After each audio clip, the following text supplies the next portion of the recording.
اب بتائیے جب ظالم کے ظلم کو اللہ نہیں جزاک اللہ برداشت کر رہا ہے کہ ظالم ہے وہ ظلم کر رہا ہے، اس کے باوجود اگر دوسرے عیب اس کے ہیں تو پروردگار اس کو برداشت نہیں کر رہا، تو اب بتائیے کہ اگر ہم ایک دوسرے کی اس طریقے سے برائی کریں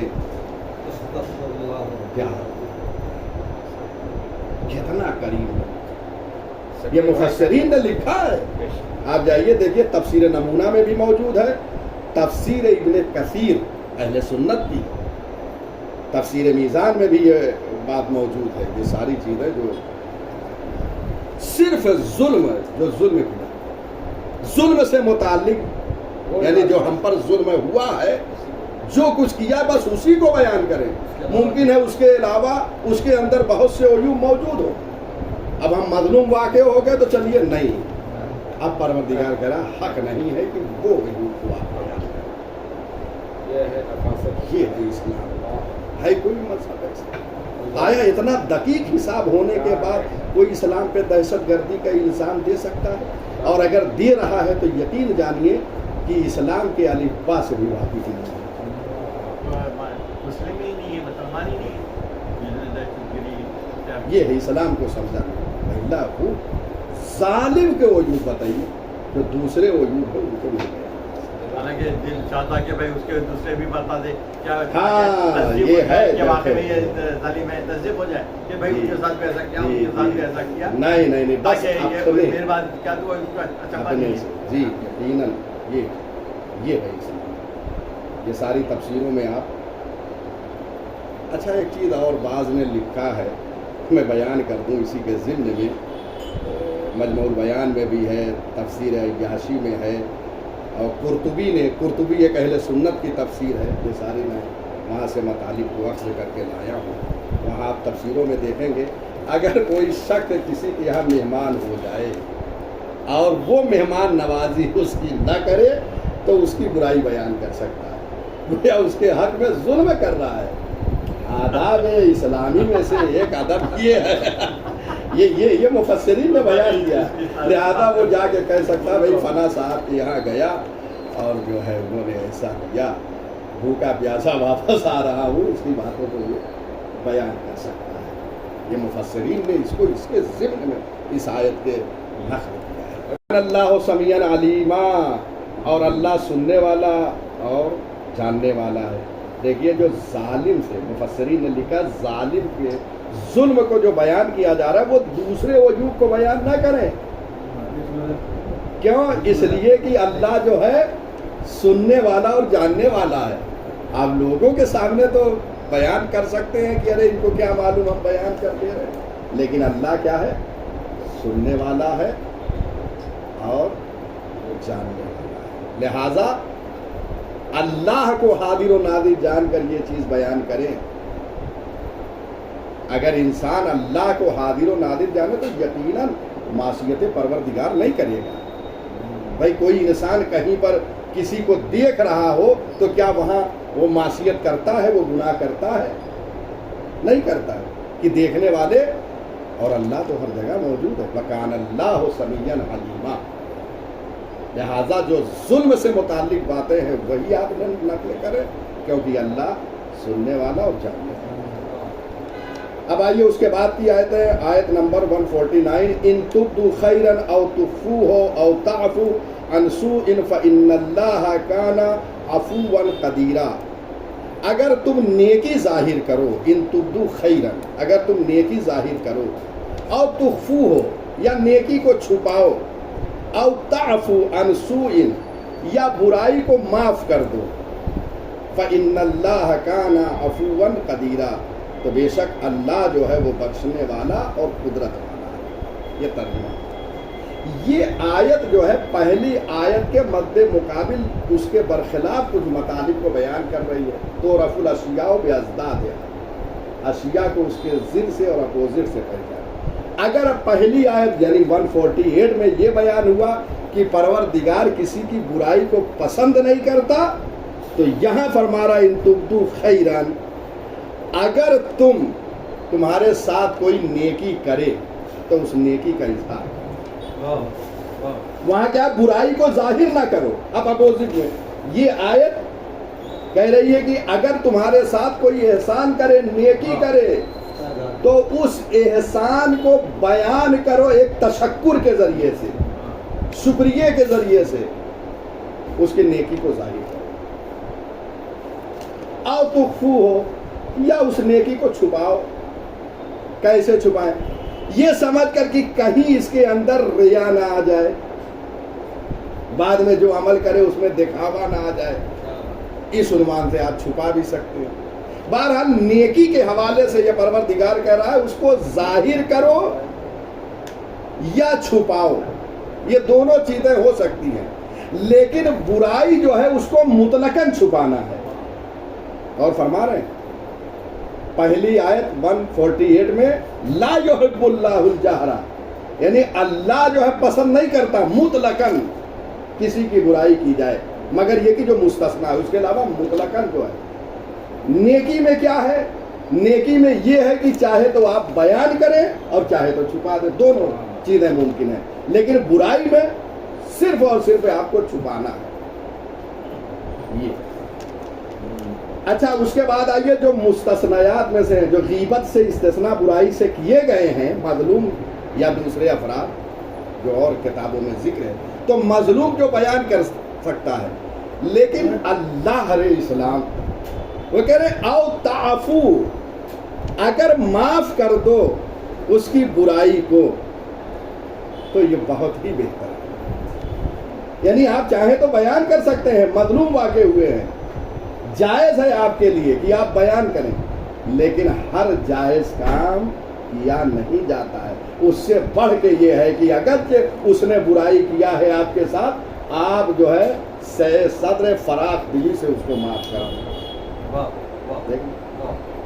اب پروردگار فَإِنَّ اللَّهَ كَانَ عَفُوًّا قَدِيرًا، اللہ جو ہے معاف کرنے والا اور قدرت رکھنے والا ہے۔ ملاحظہ فرمایا آپ نے، یعنی اللہ جو ہے معاف کر رہا ہے، سب کی برائیوں کو جانتا ہے، سب کے گناہوں کو جانتا ہے، لیکن کیا ہے وہ معاف کر دے رہا ہے، گناہوں سے درگزر کر رہا ہے۔ میں نے عرض کیا تخلقوا باخلاق اللہ، اپنے کو اخلاق الہی سے زینت دو، تو وہاں اللہ کی ستاریت کو پیش کرو، جیسے وہ ستار ہے تو ہم ستار بنے، یعنی چھپائیں۔ اور یہاں عفواً اللہ کہہ رہا ہے وہ معاف کرنے والا ہے، تو بندوں کو بھی چاہیے کہ ظالم نے جو ظلم کیا ہے آپ بیان کر سکتے ہیں۔ پروردگار جو ہے یہ کہہ رہا ہے، اجازت دے رہا ہے کہ آپ بیان کر سکتے ہیں، لیکن اگر آپ معاف کر دیں تو یہ بہتر ہے۔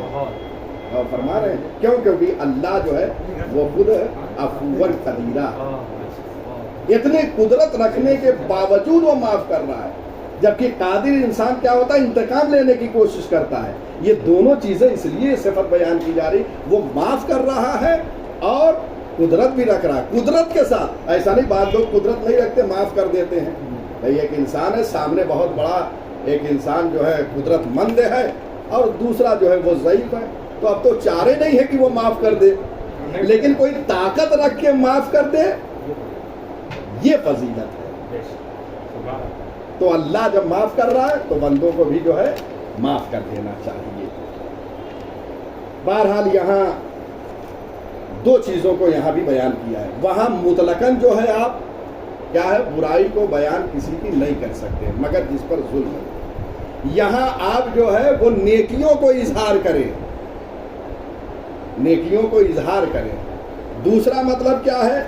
اگر آپ پر ظلم ہوا ہے، ٹھیک ہے آپ جو ہے بیان کر سکتے ہیں، لیکن جو ہے آپ اس کو معاف کر دیں تو یہ بہتر ہے۔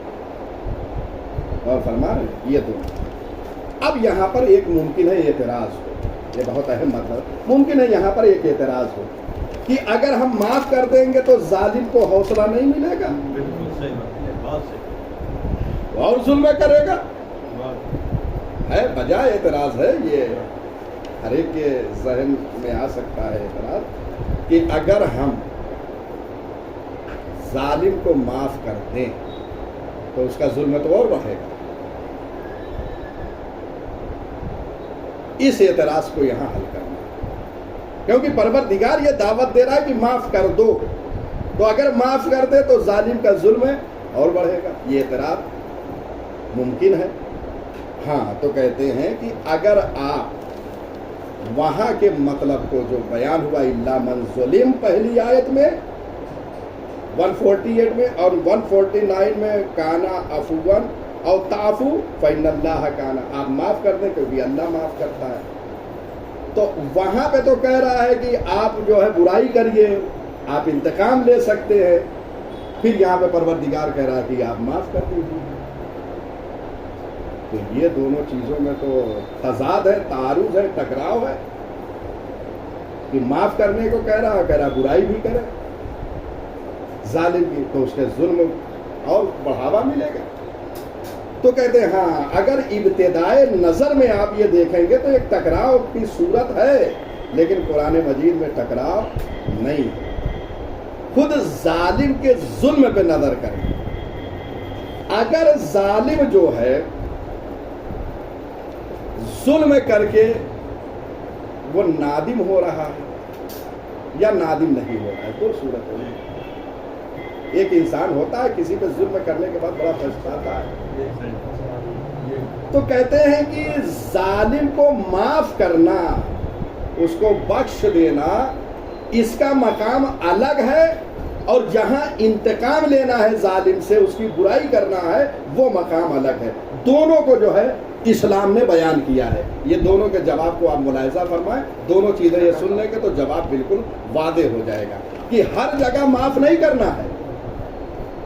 کچھ جگہیں ایسی ہیں جہاں پہ معاف کرنا ہے، لیکن کچھ مقامات ایسے ہیں کہ جہاں پر آپ کو انتقام لینا ہے. اور فرما رہے دیکھیے احکام اسلامی میں، قانون اسلامی میں دونوں چیزیں ہیں. قرآن مجید سورہ بقرہ آیت نمبر 279 279 آیت نمبر ارشاد ہو رہا لا تظلمون ولا تظلمون، نہ تم کسی پر ظلم کرو اور نہ تم پر ظلم کیا جائے. تم کسی پر ظلم نہ کرو اور نہ تم پر ظلم کیا جائے، یعنی ظلم برداشت مت کرو. گویا پروردگار اس میں متوجہ کر رہا ہے کہ نہ تم پر، یعنی تم مظلوم بھی واقع نہ ہو. اگر تمہارے اوپر ظلم ہوا ہے تو قیام کرو. واقعہ کربلا سے ایک درس یہ بھی ملتا ہے کہ ظالم کے خلاف قیام کرنا ہے. مظلوم واقع ہو کے تو خاموش بیٹھنا نہیں ہے. پروردگار یہاں کہہ رہا ہے کہ اگر تم پر ظلم ہوا ہو تو ظلم کو برداشت نہ کرو. ایک آیت، ابھی میں اس سے ایک نتیجہ نکالتا ہوں، ایک تو جواب واضح ہو جائے. ایک آیت. دوسری آیت فَقَاتِلُوا الَّتِي تَبْغِي حَتَّى تَفِيَّ إِلَىٰ أَمْرِ اللَّهِ سورہ حجرات آیت نمبر 9. یہ سب قرآن مجید ہی سے ماخوذ ہے جواب بھی. اسی لیے تفسیر قرآن بالقرآن اگر دوسری آیت کو ہر مقام سے جمع کر لیں گے تو مفہوم خود ہی واضح ہو جائے گا. ظالموں سے جنگ کرو یہاں تک کہ وہ حکم خدا کے سامنے سرنگوں ہو جائیں، تسلیم ہو جائیں. ظالموں سے جنگ کرو جب تک خدا کے سامنے تسلیم نہ ہو جائے. اور فرما رہے ہیں یہ دوسری ہے. نہج البلاغہ میں امام حسن اور امام حسین علیہ السلام کو امیر المومنین نے وصیت فرمائی ہے. وہ وصیت نامہ وہاں موجود ہے.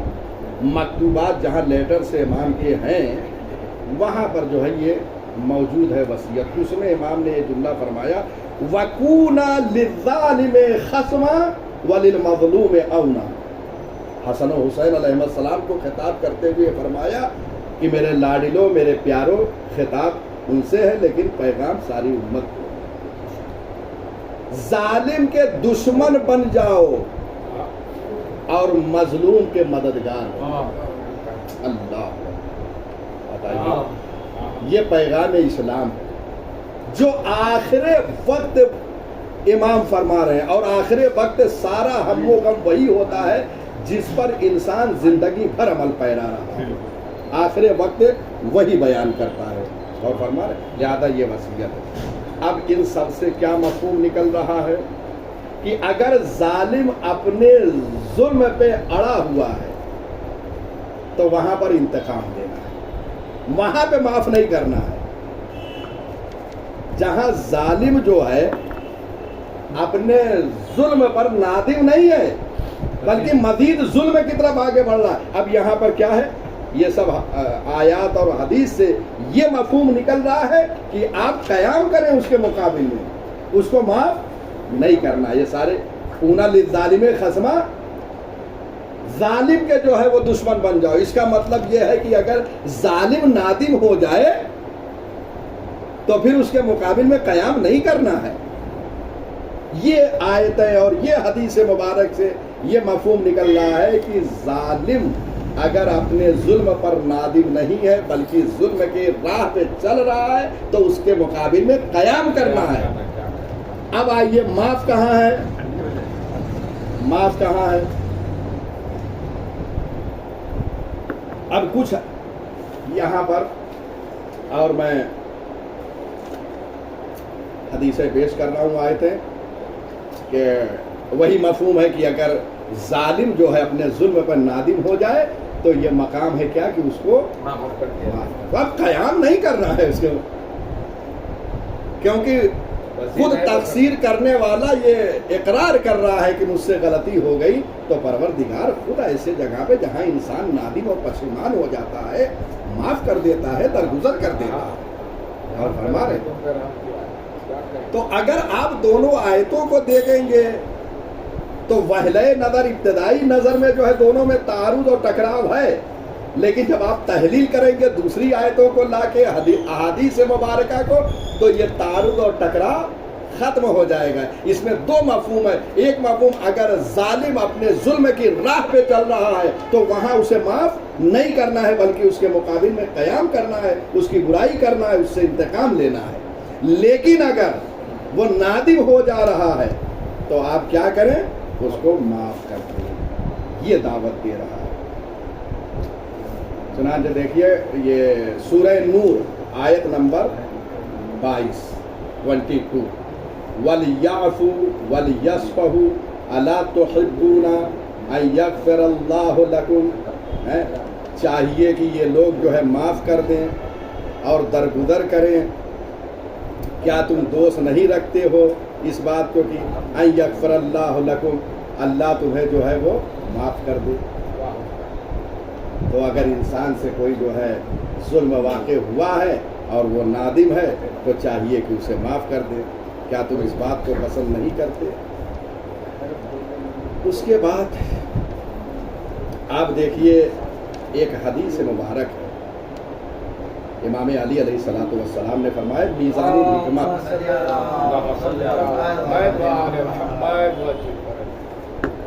میزان الحکمت جو ہے حدیث کی کتاب ہے، علامہ رے شہری کی، بڑی اچھی کتاب ہے، کافی احادیث جمع کی ہے. اس میں یہ حدیث موجود ہے کہ اذا قدرت علی عدوک فاجعل العفو عنہ شکرا للقدرت علیہ. جب دشمن پر قابو پا جاؤ، غلبہ پا جاؤ تو اسے معاف کر دو، کیونکہ یہ معاف کرنا قدرت اور طاقت کی زکوٰۃ ہے.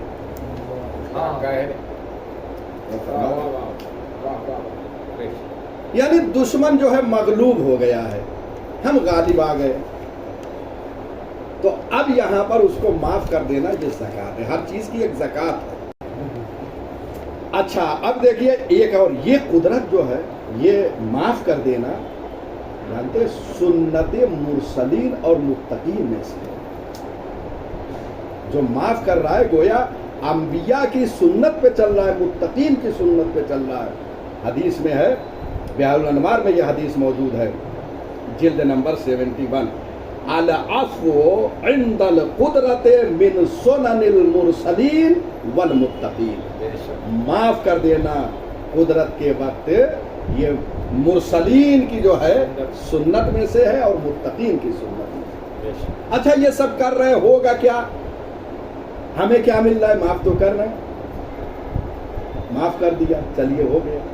اب دیکھیے حدیث مبارک میں یہ حدیث جو ہے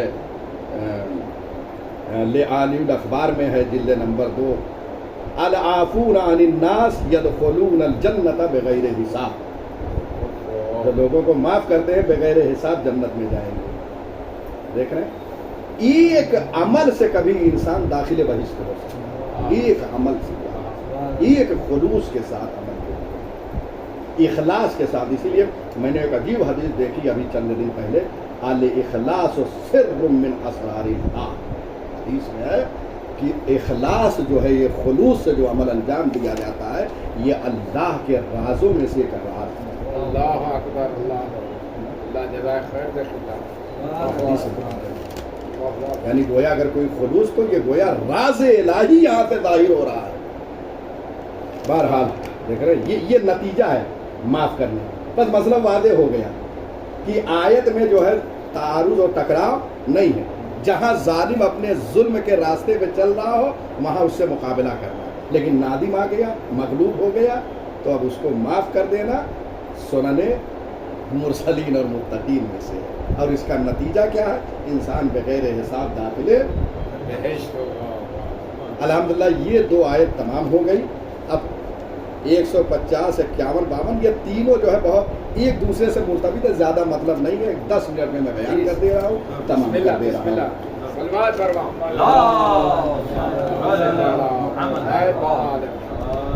ان الذين يكفرون بالله ورسله ويريدون ان يفرقوا بين الله ورسله ويقولون نؤمن ببعض ونكفر ببعض ويريدون ان يتخذوا بين ذلك سبيلا اولئك هم الكافرون حقا واعتدنا للكافرين عذابا مهينا.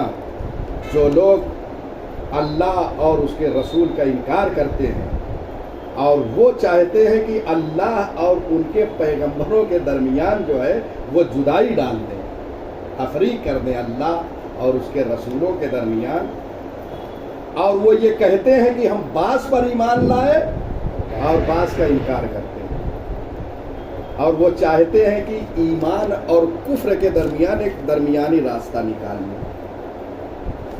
اور فرما رہے ہیں، قرآن کہہ رہا اولئک هم الکافرون حقا، یہ درمیانی راستہ اختیار کر رہے ہیں کفر اور ایمان کے درمیان. اللہ یہ کہہ رہا ہے کہ یہی حقیقت میں کافر ہے، یہی. لیکن والذین آمنوا، اور جو لوگ ایمان لائے اللہ پر اور اس کے رسولوں پر، ولم یفرق بین احد منہم، اور ان کے درمیان جو ہے وہ تفریق نہیں کیا، رسولوں کے درمیان اور اللہ کے درمیان یا خود رسولوں کے درمیان، یہی لوگ وہ ہیں کہ جنہیں اللہ کے یہاں سے اجر و ثواب عطا کیا جائے گا. وکان اللہ غفور رحیمہ، اور اللہ معاف کرنے والا اور رحم کرنے والا ہے. یہ تینوں آیتوں کا ترجمہ. یہ تینوں آیتوں میں 2 مطلب کو بیان کیا گیا ہے. مفسرین نے یہ کہا ہے، تفسیر صافی میں یہ مطلب بیان ہوا ہے. الحمدللہ آپ نے دیکھا ہوگا تفسیر صافی کو، موجود ہے اردو میں بھی ظاہر ہے تفسیر صافی. تو جیسے آپ تفسیر نور الثقلین ہے ویسے ہی تفسیر صافی. اس میں یہ ہے کہ یہ آیت یہودیوں اور عیسائیوں کی ہے، لیکن جو ایسا عمل کرے وہ سب کو شامل ہے. اس لیے کہ قرآن مجید پہلے ایک شان نزول ہوتا ہے، پھر جس کے اندر وہ صفت پائی جائے گی وہ بھی اس میں شامل ہو جائے گا. فائل پر امپلیمنٹ کرتا ہے. جی. تو یہ یہود اور نصارہ یہ لوگ کیا کرتے تھے؟ یہودی حضرت عیسیٰ کو نہیں مانتے، وہ حضرت موسیٰ کو مانتے تھے لیکن حضرت عیسیٰ کو نہیں مانتے. یہودی کیا کرتے تھے؟ جناب موسیٰ کو مانتے تھے، عیسیٰ کا انکار. عیسائی جناب عیسیٰ کو مانتے تھے، جناب موسیٰ کا انکار، اور خود ختمی مرتبت کا. یہ دونوں مل کے ہمارے نبی کا انکار کرتے ہیں. یعنی یہودی اور عیسائی جو ہے آخری ہمارے جو نبی ہے ان کو نہیں مانتے اور مانتے بھی نہیں آج تک. البتہ وہ عیسائی جو حضرت عیسیٰ علیہ السلام کے زمانے میں ایمان لائے وہ عیسائی مراد نہیں ہے، وہ تو داخل بہشت، ہاں، جنہوں نے انحرافی شکل اختیار کی. یہ تو یہ جو ہے اب دیکھیے یہ کیا ہے، بعض پیغمبر کا ان لوگوں نے انکار کیا اور بعض کا اقرار کیا. تو اللہ اور اس کے رسولوں کے درمیان جدائی ڈال دیا، پیغمبر کے درمیان اور اللہ کے. اللہ کو مان رہے ہیں، ہمارے نبی کو تسلیم نہیں کر رہے ہیں، ان پر ایمان نہیں لائے. قرآن کہہ رہا ہے یہ درمیانی راستہ اختیار کر رہے ہیں، اللہ کہہ رہا ہے یہی حقیقت میں کافر ہے، اور فرما رہے ہیں ہاں ایک ہی جگہ قرآن میں آ جاتا میرے خیال سے پکا کافر یہ ہے. ہاں پکا، ایسا اردو میں پکا ہے. حیدرآبادی لگی پکا. جی جی. تو بہرحال اب یہ ہے، دیکھیے کیا ہے یہ اللہ نے کیوں کہا یہ حقیقت میں کافر ہے.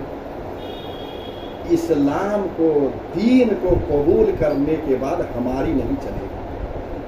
بہت اہم بات کہہ رہا ہوں، میں یہ کہہ رہا ہوں، میں یہاں چلے گا رہی عیسائی تو یہودی یہی تو کہہ رہے ہیں، ہم یہ کر رہے ہیں، ہم اللہ نے کہا یہ تو کافر ہے. یعنی وہ کیا ہے اپنے مزاج کا دین تلاش کر رہے تھے، ہم جو تسلیم کرنے وہ دین ہے. اور فرما رہے ہیں اسلام اور دین میں آنے کے بعد قانون الہی، قانون معصومین پہ عمل کرنا ہوگا، آپ کی نہیں چلے گی. اور اگر کوئی اپنی چلا رہا ہے تو مزاجن وہ یہودی اور عیسائی ہے، تیسرا راستہ درمیان کا. غور فرما کتنے اہم مطابق لوگ اپنے مزاج کے ہیں، ایسے جو اپنے مزاج کے مطابق ہر چیز کو چاہتے. بخدا ہم نے دیکھا کہ بعض جگہ پہ احکام الہی کو لوگ اپنے مطابق چاہتے ہیں. ابھی میں بیان کروں گا چونکہ یہ ہو جائے. ہاں تو وہی اللہ دیکھیے کتنا سخت ہے. یہاں مزاج ہمارا نہیں چلے گا، احکام الہی چلے گا، حکم الہی چلے گا. شریعت وہی شریعت، وہی دین جو اللہ کہہ دے وہی دین ہے، وہی قانون ہے، وہی شریعت ہے. یہاں کسی کی چلنے والی نہیں ہے اور اس پہ سخت پابند ہونا پڑے گا. سرکار سید الشہداء امام حسین علیہ الصلوۃ والسلام جب مدینۃ الرسول سے تشریف لے جا رہے تھے تو وہاں پر ایک جملہ ملتا ہے کہ امام نے فرمایا اريد ان آمر بالمعروف والنهی عن المنکر. میں ارادہ رکھتا ہوں کہ میں امر بالمعروف کروں اور نہی عن المنکر. ماشاءاللہ ہمارے خورشید بھائی دیکھیے ذاکر اہل بیت بھی تشریف فرما ہے، کتابوں میں مطالعہ ہے، افراد نے بھی دیکھا ہوگا امر بالمعروف نہی عن المنکر کے کچھ شرائط ہیں یا نہیں ہے. اگر سامنے والا اثر کو قبول نہیں کر رہا ہے تو آپ پر واجب، جان کا خطرہ ہے تو واجب نہیں. امام نے کیا فرمایا کہ میں امر بالمعروف کرنے کا، جان کا خطرہ ہے یا نہیں. امام نے کیوں کہا؟ بہت اہم مطلب بیان کر رہا ہوں. امام نے اس لیے قیام کیا، اگر امام یہاں قیام نہ کرتے تو دین ہی ختم ہو جاتا، اس لیے امام نے قیام کیا. جہاں پر دین احکام الہی پامال ہو جائے وہاں پر ضروری ہے کہ انسان قیام کر دے، اس لیے امام نے کہا. وہاں وہ شرائط امام نے اسی لیے مد نظر نہیں، وہاں کے لیے شرائط نہیں ہے، یہ عام حالات میں ہے. آپ دیکھ رہے برائی کر رہا، آپ جا کے اس کو سمجھائیے، اور اگر دیکھ رہے ہیں کہ آپ کے اوپر حملہ کر دے گا تو آپ پر واجب نہیں ہے. لیکن اگر اساس اسلام پر کوئی حملہ آور ہو جا رہا ہے اور دین جو ہے وہ تبدیل کر رہا ہے تو وہاں پہ شہادت کو گلے لگانا ہے. یہ ہے اسلام. اور اس کے بعد کیا ہے، یہی کافر ہیں اور حقیقی کافر، اور ان کے لیے سخت عذاب ہے. سخت عذاب کیوں ہے؟ اس لیے کہ کام بھی ایسا ہے، جیسا کام ہے ویسی سزا ہے.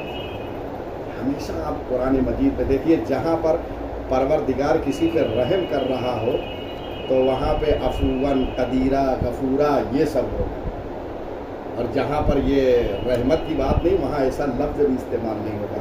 یہ قرآن مجید کی بلاغت اور فصاحت وہ ارشاد جو ہے. اللہ اکبر. تو یہ بہرحال اب آئیے، اب جو تفریق، یہ کفار کی بات ہو گئی.